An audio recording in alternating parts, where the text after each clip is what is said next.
Salam Ramadan dan tentunya salam Malaysia Madani dan tentunya kita bersama lagi dalam program Ruang Bicara yang tentunya kami bawakan kepada anda di Bernama TV dan sudah pastilah hari ini juga kita memilih satu lagi topik yang saya kira cukup relevan dan penting sebenarnya untuk kita sembang-sembang bersama dengan dua tetamu yang cukup istimewa yang sudah pun berada di studio Ruang Bicara ini bersama dengan saya. Baiklah, topik yang menjadi pilihan kita di program Ruang Bicara hari ini ialah membudaya etika penciptaan kandungan kreatif. Ini sesuatu yang cukup penting dan menarik sebenarnya, dan kenapa agaknya lah kami memilih topik ini. Ini mungkin menarik jugalah kalau menjadi perhatian, menjadi perbincangan ramai sebenarnya tentang satu teaser klip video untuk Hari Raya yang disifatkan begitu kontroversi, dan MC sendiri telah pun merakam rakaman daripada pengeluar klip video ini ataupun mereka yang mengeluarkan klip video ini, itu seorang ahli perniagaan dan beliau juga merupakan seorang usahawan kosmetik. Dan kandungan klip video berkenaan dilihat sebagai kandungan yang berbentuk jelik sebenarnya dan melanggar peruntukan di bawah Akta Komunikasi dan Multimedia 1998 Akta 588. Dan ini juga sebenarnya termasuk Seksyen 233 yang melarang pembuatan dan juga penghantaran komunikasi yang bersifat lucah atau sumbang bagi tujuan mengkuris hati pihak lain. Baiklah, dua tetamu yang sudah pun bersiap sedia untuk berkongsi pandangan dan juga pendapat berkaitan dengan isu ini. Kita ingin mengucapkan jutaan terima kasih dan selamat datang semula. Dapat juga kita berjumpa sebenarnya ya Puan. Kepada Puan Madiha Mahmud, iaitu Ketua Pegawai Eksekutif di Forum Kandungan Komunikasi dan Multimedia Malaysia ataupun CMCF. Jadi Puan, apa khabar? Alhamdulillah sihat. Sihat ya? Sihat. Bila last kita bersama? Masa kami buat rombakan kod kandungan tu. Kurang hampir 3 tahun lepas rasanya. Weh, lamanya. Terasa semakin tua saya. Dan kita juga ada seorang lagi tetamu, seorang star lah saya anggap sebenarnya, seorang pelakon yang cukup saya minati. Jadi selamat datang kepada saudara Esma Daniel Mat Isa yang merupakan setiausaha Pertubuhan Pencipta Kandungan Kreatif Digital Malaysia ataupun DCAM. Jadi Esma, apa khabar? Alhamdulillah. Selalu orang panggil apa? Esma ke Daniel? Boleh, Esma boleh. Esma tu rapat sikit lah bunyi ni. Okey, terima kasih banyak-banyak Esma ya atas kesediaan anda bersama kami di program Ruang Bicara ini. Tapi sebelum kita membincangkan topik ini lebih mendalam, saya juga sebenarnya nak mengetahui lah daripada Puan Madiha sendiri lah tentang fungsi dan juga peranan yang dimainkan oleh Forum Kandungan Komunikasi dan Multimedia Malaysia ataupun CMCF itu sendiri. Puan. CMCF ni merupakan satu forum industri. Maknanya kita ni menggalakkan dan membantu kawal sediakan diri oleh industri itu sendiri. Maknanya kita ada undang-undang, kita ada Akta Komunikasi dan Multimedia, tetapi dalam forum industri ni kita ada ahli-ahli yang terdiri daripada pihak penyiar seperti penyiar-penyiar lah dan juga pihak pengiklan, content creators, telco dan sebagainya dalam ekosistem kandungan. Dan kami akan membuat satu kod kandungan. Yang kod kandungan ni berdasarkan kepada best practices ataupun piawaian kandungan yang terbaik. Dan semua ahli-ahli CMCF ni bersetuju untuk comply lah dengan kod kandungan ni. Dan sekiranya ada pelanggaran dengan kod kandungan dan kita boleh bawa kes itu kepada Biro Aduan di CMCF, kalau ada pelanggaran dan akan adalah sanctions atau hukuman yang sewajarnya. Dan ia amat berkesan lah saya boleh kata, sebab pernah ada kes-kes tu bila kita dibawa di Biro Aduan dan pihak penyiar tu pun didapati bersalah ataupun kata melanggar kod kandungan ni, kita kasih sanction selalunya compound lah, katakan 10-20 ribu macam tu, mereka akan bayar sebab mereka tahu this is the standard, dah setuju. You langgar, that means you kena liable lah. Tapi setakat inilah, sebelum saya dapatkan pandangan Esma juga dalam isu ini, selain setakat ini bagaimana dari segi penglibatan the so called lah, mereka yang suka melakukan perkara ini sebenarnya kadang-kadang untuk seronok-seronok, kadang-kadang untuk hiburan, tetapi ada juga target mereka ialah untuk mendapatkan a good business daripada apa yang mereka siarkan itu.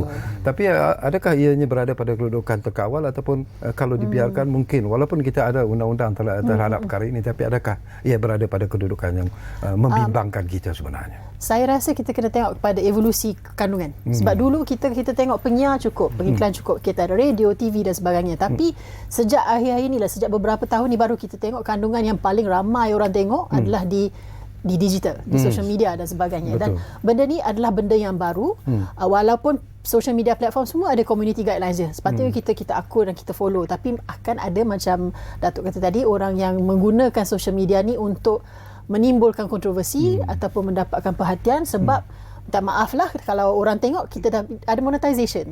Lagi ramai orang tengok, lagi ramai orang engage, lagi banyak duit kita boleh dapat. Dan kadang-kadang itulah kita ada orang yang menggunakan umpan racism atau umpan sexism ataupun umpan kandungan yang jelek sebab lagi ramai orang benci, lagi orang komen, lebih ramai orang nak tengok.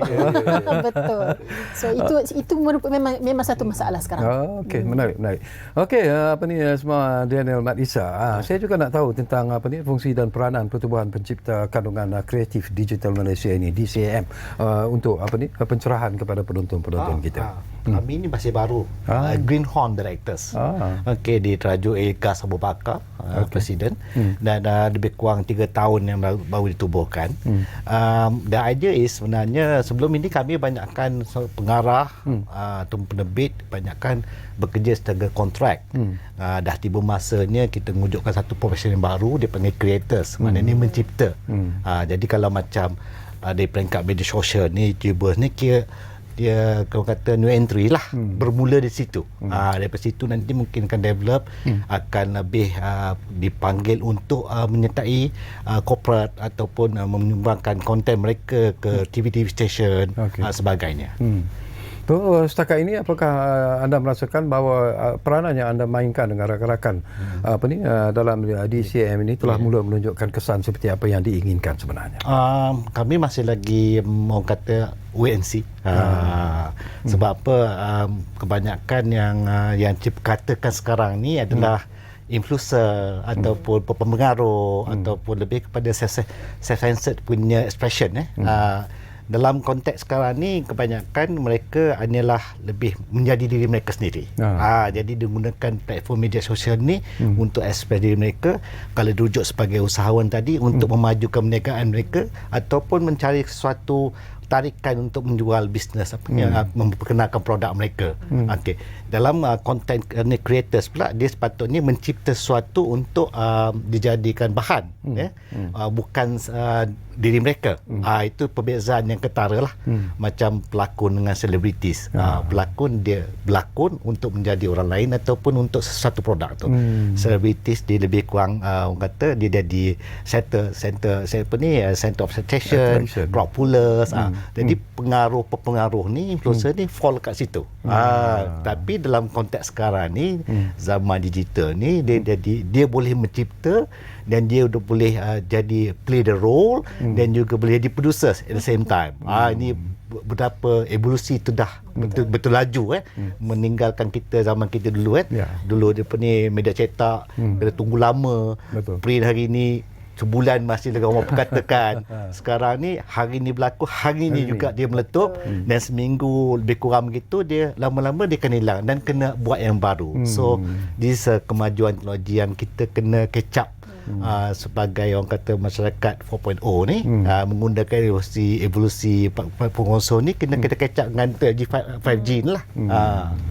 Okey, ada lagi satu persoalan yang ingin saya kongsikan bersama dengan Madiha, kerana saya akan memetik daripada apa yang disebut oleh Esma Daniel sebentar tadi. Tapi sebelum saya lupa, saya ingatkan lagi kepada penonton-penonton yang mungkin berkesempatan sebenarnya untuk bersama kami di program Ruang Bicara ini. Anda juga sebenarnya diberi peluang dan juga ruang untuk berkongsi pandangan dan juga pendapat ataupun bertanya apa saja berkaitan dengan topik yang menjadi pilihan kita di program Ruang Bicara hari ini. Jadi gunakanlah seperti biasa satu talian yang kami sediakan kepada anda. Saya ulangi, 0326979768, talian yang selalu saya ingatkan kepada anda, dan gunalah kesempatan itu. Baik, Madiha, saya nak petik daripada apa yang disebut oleh rakan kita tadi lah, Esma Daniel. Kadang-kadang mereka melakukan perkara ini, the so-called content creators ini sendiri adalah untuk memajukan perniagaan mereka. Tetapi apakah itu sebenarnya tujuan mereka, ataupun sebenarnya ada lagi tujuan-tujuan lain? Barangkali juga kerana bisnes mereka semakin jatuh dan sebagainya. Mungkin juga kerana mereka sudah tidak popular seperti apa yang mereka harapkan sebelum ini. Mereka begitu popular, tiba-tiba populariti itu makin menurun. Jadi mereka menggunakan selaku content creator ini dengan menyiarkan perkara-perkara yang mungkin mereka lihat menarik tetapi amat janggal di mata kita sebenarnya. Madia. Betul. Media platform, social media punya platform ni kan, pengguna-pengguna media sosial ni bermacam-macam jenis. Macam masyarakat kita kan bermacam-macam jenis. Ada yang akan menggunakan platform media sosial untuk betul-betul jujur mengiklankan produk mereka. Tetapi akan ada juga mereka yang ada dipanggil bad actors lah, yang menggunakan media sosial untuk menarik pengguna kepada website ataupun in the end bila kita pergi kita nak tengok pasal drama tu, kita terbeli produk dia. Lepas tu benda tu jadi sales pun naik. So dia rasa macam taktik tu berjaya. Dan ada juga yang menggunakan platform media sosial untuk menyampaikan mesej yang memecah belahkan masyarakat, sama ada dia ada ulterior motif politik ke ataupun ulterior motif sahaja, ada yang sengaja untuk cari pasal. So yang penting bagi saya kan, Datuk, kita sebagai pengguna media sosial tu kena prihatin dengan kita boleh rasa, kita boleh tengok konten ni sengaja nak memecah belahkan ataupun konten ni sengaja nak buat kita sakit hati. Jadi jangan interact. Sebab setiap kali kita interact, kita like ke engage, kita share ke, ia akan membuatkan konten tersebut merebak. Sebagai contoh, kalaulah satu video lah kita letak di TikTok, video tu memang memudaratkan ataupun menyakitkan hati, 5 je follower, tapi daripada 5 follower tu seorang tu bawa ke platform Twitter, dia ada 100,000 follower. Daripada situ pula orang screen cap bawa ke Facebook, ada Facebook page yang berjuta-juta follower. So benda tu akan menjadi lebih merebak, lagi ramai orang tahu, jadi viral dan akan diperdebatkan sebegitu lama. So sepatutnya sebagai social media ataupun pengguna yang lebih reasonable lah, bila kita nampak taktik-taktik yang macam Datuk kata tadi tu, tak payah layan. Dan sekiranya ia melanggar sebarang community guidelines ataupun undang-undang, kita boleh ambil tindakan. Either laporkan kepada social media platform tersebut, ataupun kalau betul-betul ia memecah belahkan masyarakat ataupun melanggar undang-undang, buat laporan kepada pihak authority. Kita jangan kasih dialog pasal benda tu berlanjutan terlalu lama. Kadang-kadang saya tertarik hati dengan apa yang Madia sebut. Kita ada kod undang-undang sebagainya. Kita ada akta untuk mengawal perkara ini daripada berlaku secara berleluasa. Tetapi barangkali Madia sendiri, apakah anda merasakan bahawa mungkin juga ianya akta dan juga peraturan undang-undang yang sedia ada ini sebenarnya tidak cukup untuk mengawal sebenarnya apa yang ingin dibebaskan oleh the so-called content creators ini. Menarik ni sebenarnya kita ni Malaysia ni agak menarik sebab kita terkenal dengan satu orang kata guardian yang agak strict juga, ketat juga untuk kita berkarya. Tapi dalam konteks sekarang ni sesuai dengan evolusi media dan juga medium entertainment ni, yang berhormat menteri iaitu Fahmi Fadil ada beritahu, dia dah mention juga, dia kata kita kena evolve, tidak macam sebelum ini. Ini menunjukkan kita dah bertambah maju. Jadi kalau kita terlalu rigid sangat, kalau ketat, dia akan sedikit sebanyak akan ada mengungkur, dia akan ada satu tindak balas yang lain. Bila dulu kita tahu benda yang tegah tu selalu dibuat, kan? Jadi kita dah faham dah tu. Jadi sekarang kita kena ambil pendekatan yang berbeza. Mungkin cara self-censored ataupun kendiri ini, kawalan kendiri ini, mungkin ada satu orang kata satu kaedah yang perlu kita cuba dan sesuai untuk kita praktiskan dalam keadaan kemajuan teknologi sekarang. Sebab dia laju. Kalau kita nak setiap kali kita nak adakan guideline, lepas tu dah masuk 6G pula, 7G pula, atau dah mungkin lain dia punya cara, dia punya kaedah untuk menyampaikan maklumat apa semua. Kita dah ada kena tukar ubah lagi akta lain, undang-undang lain. So yang saya rasa terbaiknya kita adakan kendiri punya ni, ataupun dalam pada sama kita mematangkan diri kita bagaimana kita nak berkarya dalam pada yang sama tanpa menyinggung mengganggu ketentraman awam, kan. Kalau semua dia baik pun tak cantik, kan. Macam tadi puan kata bad actors, we need bad actors dalam cerita. Tak ada jahat tak jadi, ya kan. Okey, Puan Madia, ini juga satu isu yang menarik sebenarnya. Saya nak tanya secara terus terang lah. What do our audience want actually? Apa yang mereka mahukan sebenarnya daripada the so-called content creators ini? Okey. depends lah saya rasa Datuk, sebab kita punya audience ni pun bermacam jenis juga. Audience susah nak Datuk yang setia tengok Ruang Bicara bertahun-tahun, dia nakkan konten yang Datuk sediakan. Tapi ada juga di kalangan kita yang suka kan drama. So okay, kita pergi balik ke 50-40 tahun yang lepas, kita ada gosip.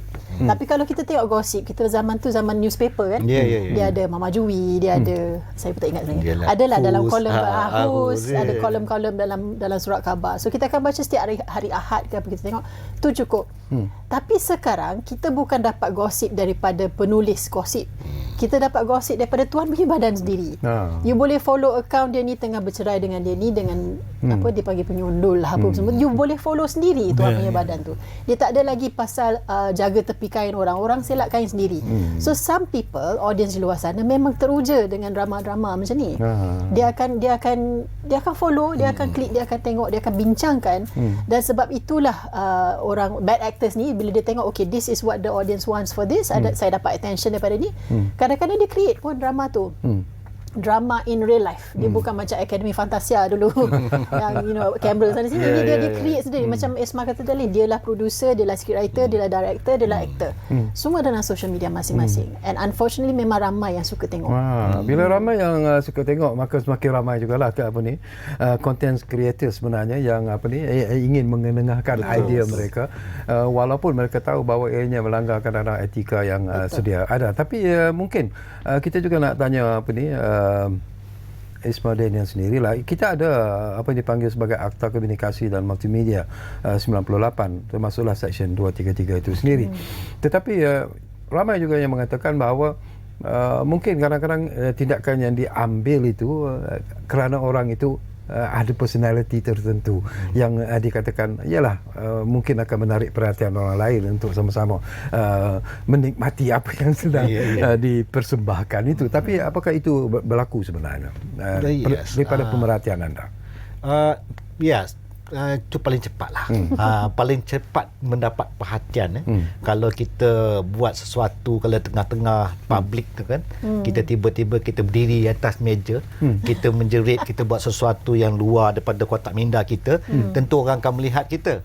Kan? Sama jugalah macam dalam dunia digital ni, dia kena buat sesuatu yang menonjol, supaya mereka melihat, mereka tahu. Okey lah, kalau dulu setiap minggu kita ada carta, carta muzik, dulu kita dengar muzik kan, nombor 1 siapa, nombor 2 siapa. Sekarang ni kita tahu siapa yang popular, tapi tak ada carta. Kita tahu yang sekarang ni paling tinggi, mungkin usahawan yang sebut tadi, kita sebut nama dia pun dah kira promosi juga kan. Nombor 2 orang yang muflis, bankrupt pun dulu tak, orang bankrupt tak nak sebut, tapi sekarang lebih terbuka untuk menceritakan mereka pasal dia. Lepas tu hal rumah tangga, dah tahu dah nombor 1, nombor 3, 2, nombor 3 yang diperkatakan oleh masyarakat netizen ini. Kita perlukan hiburan, dan sekarang ni boleh katakan majoriti mempunyai handphone dan juga media sosial. Kecenderungan hiburan tu dah lebih kepada media sosial, tidak lagi di TV ataupun pawagam satu ketika dahulu. Membaca jauh sekali lah. Jadi ini merupakan satu benda yang orang kata fast going, yang benda sentiasa orang kata sangat popular. Apa yang ada kat media sosial ni semuanya diperhatikan, dan ini satu cara untuk you establish diri yang paling cepat. Dulu kena proses lama kan. Sekarang paling cepat, you kena stand out betul-betul. Every week dah ada yang baru bercerita. Okey, Isma Daniel dan juga Madia, banyak lagi persoalan sebenarnya yang ingin kita kongsikan. Tapi yalah, kita nak bagi kedua-dua tetamu kita rehat dulu buat seketika. Teguklah minuman yang kami sediakan. Maklumlah baru lepas buka puasa kan. Jadi kepada anda juga saya ingatkan lagi, jangan ke mana, kembali semula sebentar saja lagi bersama kami di program Ruang Bicara yang kami bawakan kepada anda tentunya di Bernama TV. Kita jumpa lagi selepas ini.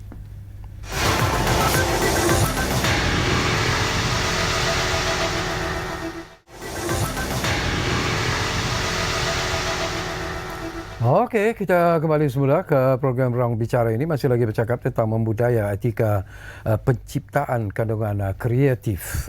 Saya nak kembali semula kepada Puan Madia. Nak petik semula daripada apa yang disebut oleh rakan kita tadi, Esma Daniel Mat Isa. Kadang-kadang apa yang dilakukan itu ialah atas dasar hiburan kepada golongan-golongan tertentu lah. Barangkali ini yang disukai sebenarnya oleh pengguna-pengguna media sosial khususnya. Terutamanya generasi yang berbeza, mungkin anak-anak muda sukalah apa-apa yang dipaparkan itu.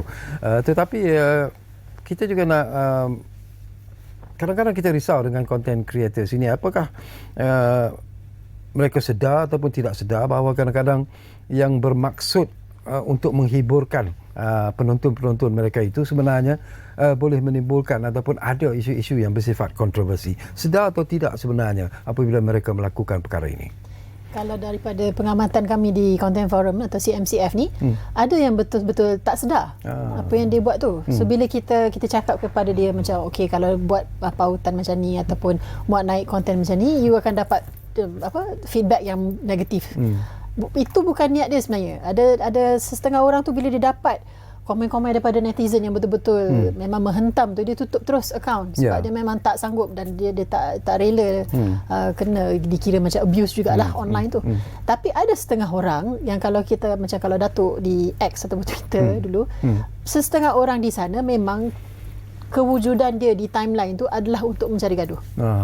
Yang tu akan sentiasa ada. Sebab itulah kadang-kadang kita tengok user yang tak ada siapa kenal pun sebenarnya. Dia bukannya somebody influential ataupun politician ataupun anyone, tak terkenal lah.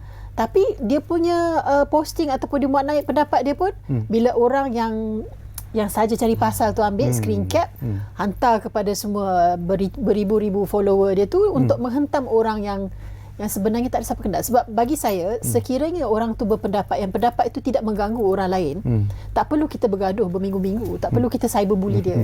Itu hanya pendapat. Kalau pendapat itu terjurus kepada something macam racism dan sebagainya, itu yes, we have to call it out lah. But malangnya banyak pergaduhan di antara netizen ni adalah berdasarkan benda-benda yang remeh ataupun yang tak perlu dipergaduhkan. Tapi apa yang mereka mahu adalah pergaduhan itu. Tapi setuju ataupun tidak Mariha, kalau saya katakan bahawa mungkin inilah merupakan satu saluran yang cukup comfortable sebenarnya kepada golongan-golongan tertentu dalam meluahkan apa saja perkara yang ingin mereka lontar, tak kiralah sama ada ianya bersifat rasisme, perkauman dan sebagainya ataupun melanggar akta keagamaan dan sebagainya. Jadi apakah ini satu-satunya saluran yang seolah-olah ada kebebasan kepada mereka? Mungkin. Saya percaya memang mungkinlah sebab social media ni, the beauty of social media kan, asalkan you ada account, you ada internet, you boleh bersuara di social media. Macam dulu kalau dijemput ke bernama baru boleh kita suarakan pendapat kita kan. Tapi sekarang di social media semua orang ada pendapat, semua orang boleh kongsi pendapat dan pendapat itu boleh jadi viral. Tak kiralah you siapa. Tapi kalau kita menyekat sebenarnya daripada apa yang ingin mereka lakukan dengan wujudnya akta-akta yang kita sebut di awal tadi, apakah ada juga berpendapat bahawa seolah-olah kita menyekat kreativiti mereka? Tak, rasanya tidak. Sebab apa, dia orang akan sentiasa mencuba untuk menonjolkan diri mereka. Jadi bila ada peluang atau platform ini, siapa-siapa nak terkenal memerlukan satu platform, baik ahli sukan ke, jadi pelakon ke, pengarah, dia perlukan satu anjakan untuk dia terkenal. Dulu terkenal masuk reality show, sekarang dah tak perlu reality show. Cara yang perlu mudah, buat sesuatu di media sosial, create content jadi viral, sama ada dia akan terkenal atau tempat premis dia terkenal, benda tu dah terbukti. Jadi ini bagi saya tak ada halangan untuk diorang sentiasa memikirkan bagaimana untuk mendapat perhatian ini. Tak ada limitation dari segi kreativiti. Kadang-kadang melanggar asalkan apa yang kita nampak macam 3R, 3R ni kurang. Dia orang tahu benda ni benda yang serius. Selain daripada tu tak ada. Dia orang bebas buat apa saja. So far apa saja yang dia buat sampai benda tu dianggap sebagai menyinggung ketenteraman awam. Kita rasa jelik atau jengkit. Macam contoh yang kita sebut pasal usahawan tadi, tahun lepas dia dah buat, berjaya. Dan dia dah buat, dia meretikan peristiwa dia bila orang marah dia, kena dia buat kesian dia apa semua, everything, benda tu berjaya. Dan hasilnya mungkin produk dia ataupun berjaya dijual. Jadi dia buat lagi tahun ni, dah macam satu kerajaan pula, kan. Dan expectation benda yang dia jangka tu berlaku juga. Dia dapat sama. Kali ini mungkin ada orang buat laporan hingga membuatkan dia dipanggil untuk diberikan terangan. Mungkin at the moment sampai ke tahap itu. Tak tahu tahun depan dia buat lagi ke tidak. Kita tengok macam mana kan. Tunggu raya tahun depan lah. Okey.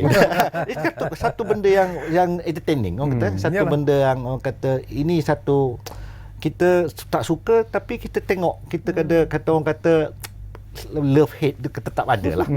Kita tak boleh nafikan juga. Because of curiosity tu pun. Betul. Sebab benda tu jadi perbualan. Betul. So ada FOMO, fear of missing out kan. Kalau saya boleh nak tambah sikit pasal kebebasan dan kreativiti tu kan, sebab selalunya kalau orang kita cakap pasal kod kandungan, cakap pasal akta, memang ramai akan kata ini mengekang kreativiti dan sebagainya. Tetapi kita kena ingat kebebasan untuk berkreatif ni macam kebebasan lain, dia bukan kebebasan yang mutlak. Apabila kita berkreativiti macam Esma kata tadi, pergilah sejauh mana pun. Tapi bila melanggar undang-undang, whatever is illegal offline adalah illegal online. Bila melanggar undang-undang ataupun menggugat ketenteraman awam, menggugat negara, security negara, minta maaf, kreativiti you tidak boleh membawa impak yang negatif kepada masyarakat, kepada negara. So kebebasan kreativiti ini bukanlah satu kebebasan yang mutlak. Kita masih ada boundaries yang perlu kita lihat. Okey, pihak mana yang bertanggungjawab sebenarnya untuk memberikan penerangan yang jelas berkaitan dengan apa yang puan sebut itu, supaya mereka memahami sebenarnya mereka akan melakukan sesuatu, tetapi sebelum melakukannya mereka harus mengikut garis panduan yang telah pun ditetapkan, dan mereka juga harus teliti tanpa mengurangkan atau menghadkan kreativiti mereka. Kalau boleh saya jawab, semua pihak. Sebab sekarang ni content creators, daripada warga emas ke budak-budak, semua boleh jadi creator di social media ni sebenarnya. So bagi saya, information ataupun kepekaan tentang boundaries ataupun kod kandungan dan akta ni semua patut diterapkan di semua pihak. Dari semua pihak kepada semua pihak. Cuma message-nya tu kena tailored kepada audience. Maknanya dalam kod, tak ada siapa nak baca ni. Kalau saya kata bacalah kod kandungan, atau you kena tahu akta hasutan, kena tahu akta kanun keseksaan, akta komunikasi. Tak ada siapa akan buka baca. Saya dulu last baca masa saya buat law je. Sekarang dah tak nak dah. Jadi semua message yang kita ada dalam undang-undang, dalam kod kandungan ni harus di repackage untuk audience yang spesifik. Untuk budak sekolah lain, untuk ibu bapa lain, cikgu lain, untuk orang awam kita gunakan platform seperti Bernama TV contohnya. Untuk student mungkin melalui silibus dalam pendidikan. So terpaksalah setiap pihak mengambil diamanahkan dan dipertanggungjawabkan untuk keluarkan mesej ni kepada semua. Kalau you menyebut tentang semua pihak harus memainkan peranan mereka, bagaimana dengan peranan yang dimainkan oleh DCAM sendiri ataupun CMCF sendiri dalam usaha untuk memberi pencerahan dan juga kesedaran supaya mereka melakukan sesuatu tetapi tidak melanggar akta yang telah pun sedia ada? Okey. Macam pihak kami cenderung pada upscaling lah pada ahli kami ataupun pada siapa-siapa yang akan mencebur bidang creators ni. Dalam langkah kami sekarang ni, kami pada ketika ini ada satu public comment untuk MS 1900 pengurusan patuh syariah pengurusan patuh syariah. Jadi dalam konteks ini pengurusan patuh syariah ni belum ada dalam industri kami, industri kreatif. Jadi kami buatkan satu minta di revise oleh di bawah Jabatan Standard supaya kita boleh buat rewrite balik mengenai industri kreatif ni. Okey, bila adanya macam patuh syariah ni, bukan kita kata nak orang kata nak mengislamkan, tidak. It's a practice for industry yang mana sikit sebanyak orang yang mengamal ini ada sedikit behave dia. Macam dari segi hygienik, practice safety, dia ada HACCP. Okay, kalau HACCP ni dia ada dia punya guideline yang tertentu yang dia kena ikut. Jadi macam pencipta ni sekarang ni lebih kepada home basis. Dia orang ada media sosial platform, dia buat di rumah. Jadi bila dia orang nak makin ke depan, nak ada bisnes, nak ada buat untuk TV station contohnya, nak ada pekerja sebagainya, tentu dia orang akan ada syarikat seni berhad. So bila ada seni berhad ni, tentulah ada satu standard yang perlu dia orang ikut. Mungkin permulaan ni kita akan go kepada skema patuh syariah. Lepas ini mungkin ISO dan sebagainya. Bila ada standard atau praktis ini dilakukan, sikit sebanyak mereka akan ada safe sense sendiri. Tanpa perlu ada orang menegur dia. Dia akan tahu apa yang boleh, apa yang tak boleh. Ini salah satu cara lah yang Dikem cuba nak laku dalam masa terdekat ini. Okey, self-censored. Ini pun satu aspek yang cukup penting sebenarnya. Bagaimana nak mewujudkan kesedaran ini sebenarnya, Puan? So kami di CMCF kami buat sehabis bolehlah untuk kempen kesedaran dan sebagainya. Sebab selalunya kita akan cakap pasal konten yang tak baik. Konten yang memudaratkan ni banyak di media sosial dan sebagainya. Jadi kami memang suka inisiatif sebagaimana yang Dikem buat ni. Dan untuk menggalakkan kandungan-kandungan yang kita nak tengok. Kandungan-kandungan yang beretika atau berhemah. Bila kita cakap pasal tu, kadang-kadang budak-budak ni dia kata, kita nak buat macam filem negara dulu, Sang Kancil dengan Buaya. Tak semestinya. Banyak cara lagi. Kreativiti macam Esma kata tadi, orang sekarang ni, content creators ni memang sangat-sangat kreatif. Apa salahnya gunakan kreativiti itu untuk message yang baik. Contoh apa yang kami buat yang sekarang tengah berlaku adalah kami buat satu pertandingan di kalangan pelajar-pelajar universiti untuk menghasilkan short film animasi yang mempunyai kandungan yang bermesej, yang berhemah dan beretika. Dia adalah dia punya hadiah dan semua tu, tapi the point is kami mahu melambakkan atau mendapatkan lonjakan kandungan yang lebih positif di luar sana. So jangan kita ambil tindakan ke atas kandungan-kandungan yang memudaratkan, tapi kita galakkan lagi kandungan-kandungan yang baik di luar sana. Saya nak sentuh juga satu isu yang Maria ada sebut sebentar lalu tadi, iaitu tentang menyentuh isu-isu yang berkaitan dengan 3R, dan ini amaran keras telah pun dikeluarkan oleh pihak kerajaan sendiri, termasuklah Yang Amat Berhormat Perdana Menteri sendiri, termasuklah Seri Paduka Baginda Yang di-Pertuan Agong sendiri, supaya jangan bermain dengan isu 3R terutamanya dalam media sosial. Jadi apakah ini merupakan satu langkah yang cukup positif bagi pihak kerajaan sendiri, tetapi sejauh mana pula penerimaan rakyat kita sendiri, terutamanya apabila kita dari segi kependudukan itu sendiri ialah tergolong dari pelbagai kaum, pelbagai agama khususnya. Jadi bagaimana anda melihat isu ini? Saya lihat isu ni kadang-kadang orang tak nampak bila kita kata 3R tu, R religion ni termasuk semua agama. So jangan mempokotak-katikkan ataupun menghina semua agama. Sama dengan race, bukan orang Melayu sahaja tetapi orang Cina, India dan sebagainya, dan semua kaum yang lain. Termasuk juga dalam peruntukan yang kita kata kita tak boleh menghina ataupun membuat satu perkara atau membuat kandungan yang memudaratkan untuk semua race, semua religion dan of course kepada royalty. Dan tujuannya adalah simple, kita tidak mahu memecah belahkan masyarakat. Dan 3 topik ni lah 3 topik yang paling hangat yang boleh diperdebatkan. Kalau pergi raya janganlah bawa 3 topik ni, banyak topik lain. So memang perlu ada kesedaran di kalangan masyarakat, kena faham kenapa kerajaan, kenapa kementerian, kenapa Agong sendiri pun yang menyatakan bahawa topik-topik ini tolonglah jangan main-main. Sebab kalau isu pasal isu remeh-remeh kat Twitter, dekat social media ni pun boleh buat orang bergaduh. Bayangkan isu race, religion dan royalty. So sebaik-baiknya tak payahlah. Kalau ada pendapat pasal tiga perkara ni sesama kita dekat family kita pun cukup lah. Itu pun saya tak sarankan juga. Bila you sebut tentang soal ini, Abang Khalil, Maria, saya juga nak dapat pandangan daripada Esma Daniel juga lah. Kita ambil satu contoh lah, sama ada kita suka ataupun tidak, bila timbulnya isu stalking yang ada kalimah Allah itu sendiri, ianya dimainkan dengan begitu sedemikian rupa lah, sehingga akan menimbulkan pula rasa rasa-rasa yang bersifat perkauman itu sendiri. Jadi apakah Esma melihat bahawa inilah sebenarnya perkara yang boleh dibangkitkan dalam media sosial, sama kita sedar ataupun tidak sedar, sebenarnya boleh memecah belahkan perpaduan rakyat Malaysia secara keseluruhannya. Negara kita ni cukup bertuah. Apa berlaku pun kita tak ada sampai yang ekstrim.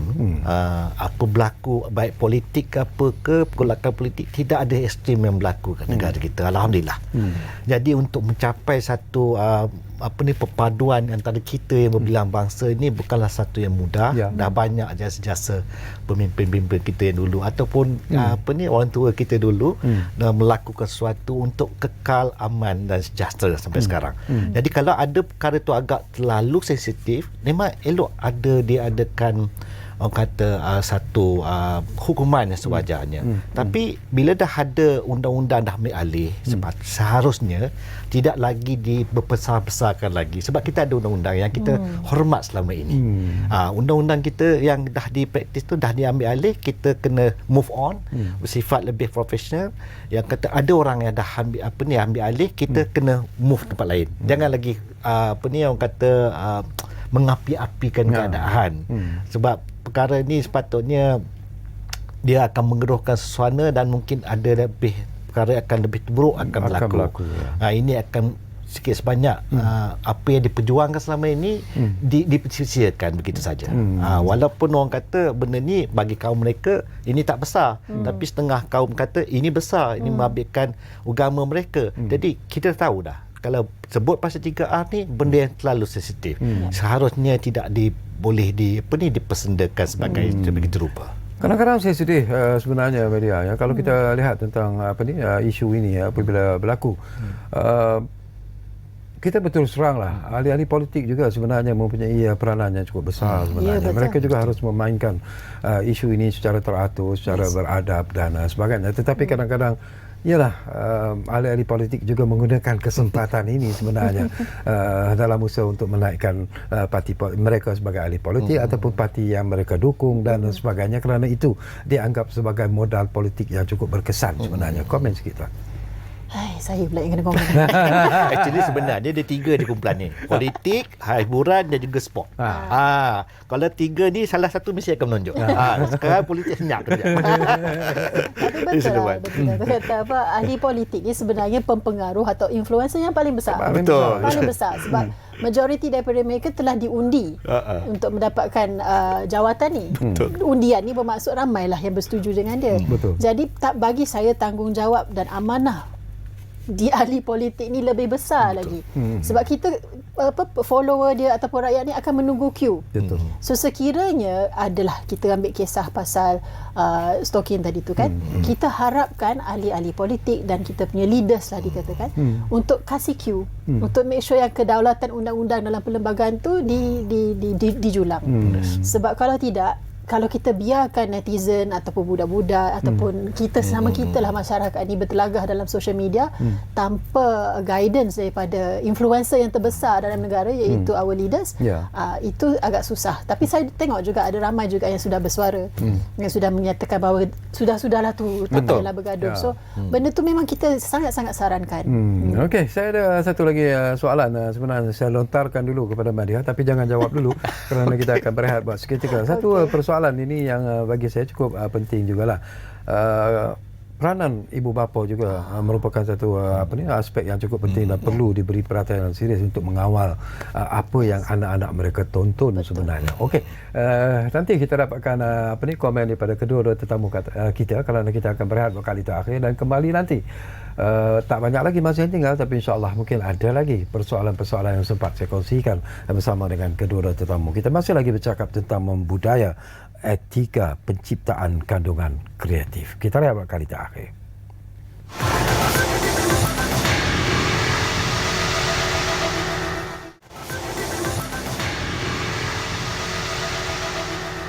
Baiklah, terima kasih banyak-banyak kalau anda masih lagi menumpukan perhatian bersama kami di program Ruang Bicara ini. Masih lagi bersama dengan dua tetamu iaitu Puan Madia Mahmud yang merupakan Ketua Pegawai Eksekutif di Forum Kandungan Komunikasi dan Multimedia Malaysia ataupun CMCF, dan juga bersama dengan saudara Ismail Daniel Mat Isa iaitu Setiausaha Pertubuhan Pencipta Kandungan Kreatif Digital Malaysia ataupun DCM.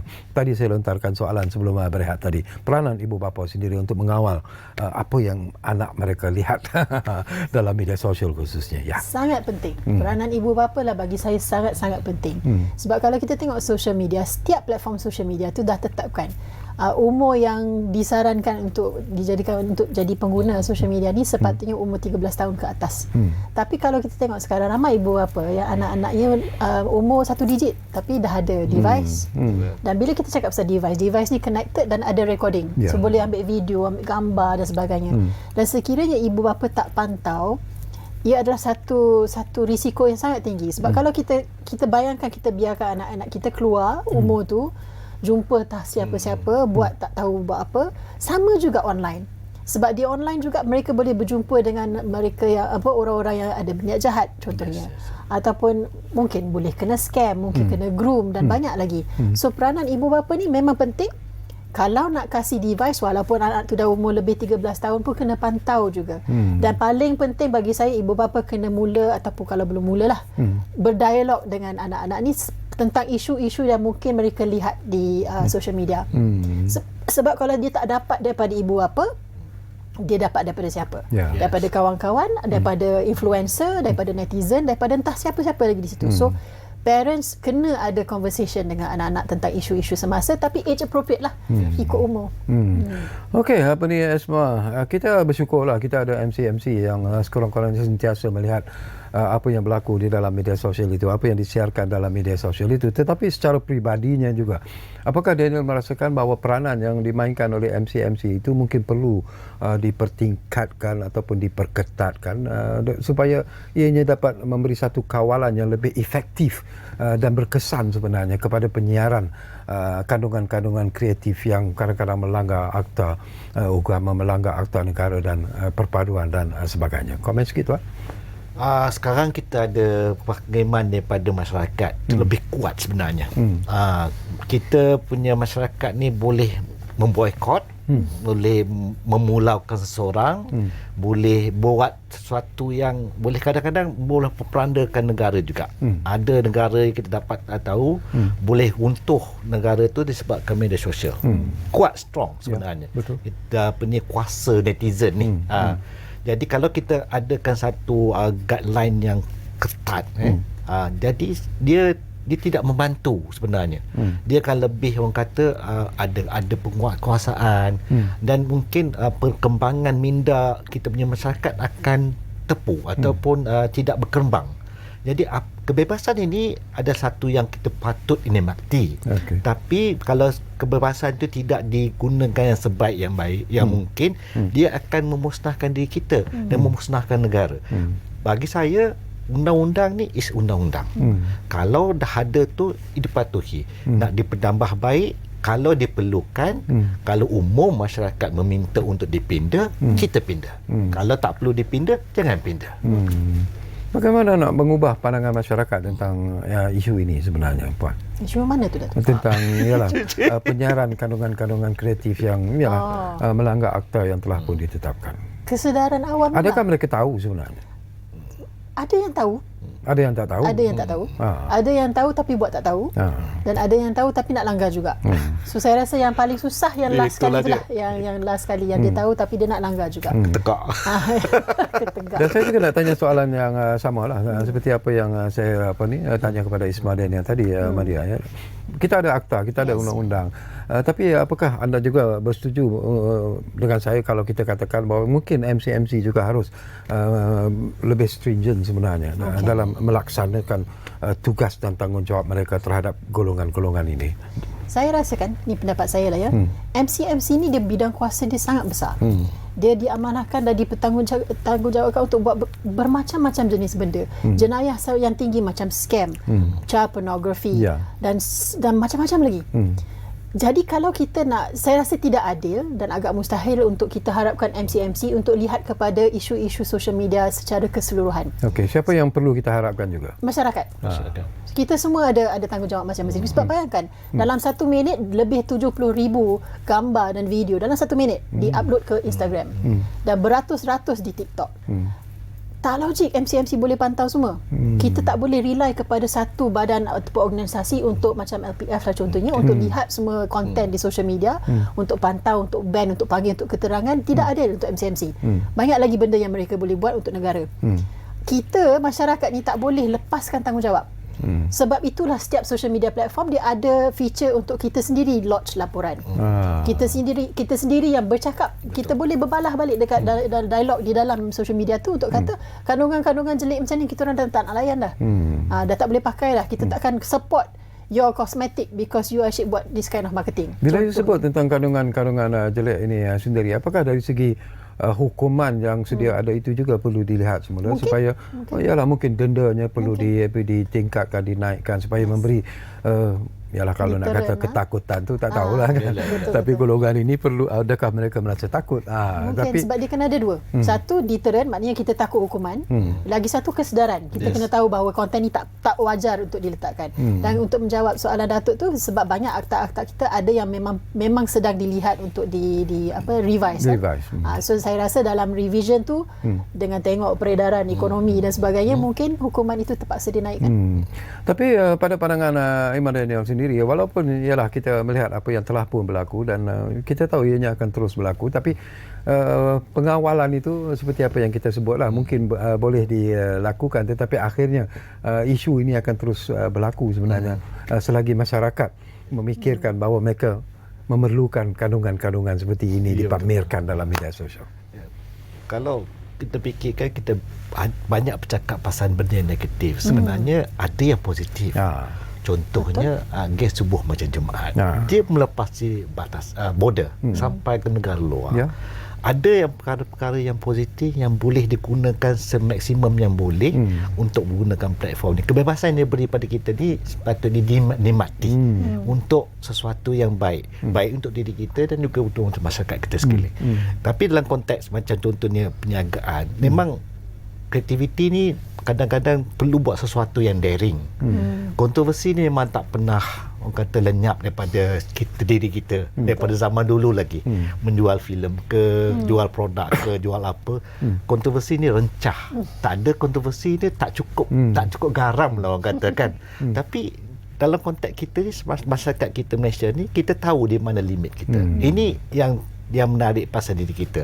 Tata suila kita ini, kita sedar siapa diri kita. Kalau boleh, jangan melampaui batas. Kalau boleh jaga itu, buatlah apa sekali pun. Macam mana kreatif pembuat, you akan enjoy ataupun menikmati apa yang dilakukan. Ramai benda-benda pengaruh ataupun content creator yang positif, yang menikmati kebebasan yang diberikan selama ini.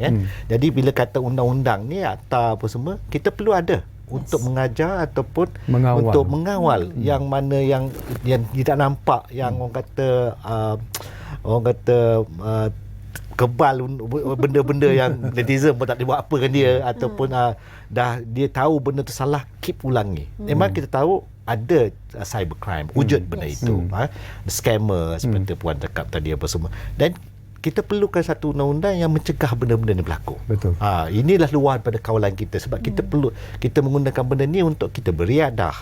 Kita mendapatkan ilmu. Sekarang ni banyak pelajaran digunakan kemahiran hukumnya daripada media sosial. Ada benda-benda yang positif yang kita gunakan. Kalau boleh kita gunakan kenikmatan ni, jangan sampai benda ditariklah. Kalau kita tak perlu benda tu sebenarnya. Tak perlu undang-undang yang terlalu rigid yang nak menentukan apa kita perlu buat. Okey. Baik, sayang sekali Puan Madia, tinggal lebih kurang 3 minit saja lagi sebenarnya untuk kita bersiaran di program Ruang Bicara kali ini. Jadi dalam masa 3 minit ini, apa lagi yang ingin anda sampaikan kepada penonton-penonton kita yang sedang bersama kita menyaksikan program Ruang Bicara ini? Silakan. Saya rasa nasihat yang selalu saya nak ulanglah, sebagai pengguna media sosial, sebagai audience segala macam konten, kita sebenarnya ada kuasa dan kita boleh menetapkan apa jenis kandungan yang kita mahu lihat. Terutama sekali di social media, sebab social media ni dia bergantung kepada algoritma. So setiap kali kita engage dengan sesuatu kandungan itu akan disebarkan lagi kepada orang lain. Jadi kalau kita nak lihat lagi banyak kandungan yang lebih elok, bila kita tengok kandungan-kandungan yang macam Isma kata, yang kreatif, yang memang positif dan sebagainya, war-warkan yang tu, engage dengan yang itu. Dan bila kita lihat kandungan yang menjelikkan atau menyakitkan hati, tinggalkan je, block, mute, unfollow. Dan kalau betul-betul melanggar, buat laporan. Kalau betul-betul melanggar community guidelines, kita report terus. Kalau melanggar undang-undang, kita buat lodge report kepada PDRM. Tapi jangan, sebab mereka ni macam Datuk kata tadi, dia dah hargakan perhatian, kita jangan kasih minum, biar dia staff kat situ. Semada ni saya juga beri peluang dan ruang kepada anda. Terima kasih banyak. Sepenuh bulan Ramadan ni, eloklah kita bermaaf-maafan kalau ada yang kasar bahasa kan orang kata. Kita sebagai diri camp ni mengharapkan satu evolusi yang kita nikmati ni daripada masyarakat 4.0 ni. Apa yang ada, teknologi kita tak boleh elak, kita kena menerima teknologi itu dan jangan salah gunakan untuk benda yang boleh melukakan orang ataupun mengganggu gugat keselamatan yang kita nikmati. Kalau negara kita tidak aman, mungkin ada orang yang suka meminta ke arah itu, tapi majoriti tidak suka. Ramai antara kita ni suka apa yang kita ada sekarang. Kalau ekonomi itu tidak baik, kita akan usaha untuk meningkatkan ekonomi kita. Dari segi kreativiti, kita di antara yang paling kreatif dalam dunia. Dari segi kreatif, tak pernah ada lagi scene yang jelik-jelik kalau dibandingkan negara lain. Jadi kita tahu nak menyampaikan emosi kita dengan cara kita sendiri. Jadi tak perlu mencabar, tak perlu kita buat sesuatu yang luar bukan diri kita. Okey. Akhir kata, saya kata daripada camp sampai raya dari 10 hari lagi kan. Maaf saya batin. Saya bagi peluang. Mungkin apa ni? Pada Isma, pada semua di luar sana, insya-Allah kita akan raya. Okey, terima kasih banyak-banyak kepada Puan Madiha Mahmud.